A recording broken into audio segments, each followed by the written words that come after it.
ரெடியா டீம்? உங்களுக்கான count down இப்போ ஸ்டார்ட் ஆகுது. 10, 9, 8, 7, 6, 5, 4, 3, 2 and 1. சற்று முன் கிடைத்த செய்தி. நமது பெத்தேல் கிட்ஸ் கிளப் சார்பாக ஒயிட் டே என்ற தினம் சிறப்பாக கொண்டாடப்பட்டது. இதை குறித்த சில தகவல்களை காண்போம்.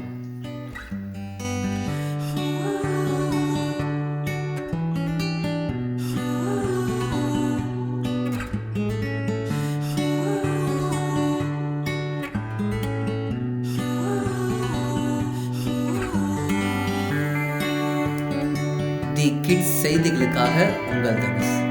வருகிற ஞாயிறன்று மாலை ஒளிபரப்பாகும் இந்த காணொலியை யாவரும் தவறாமல் கண்டுகளியுங்கள். அது மட்டுமல்லாது நமது சேனலையும் சப்ஸ்கிரைப் செய்து கொள்ளுங்கள்.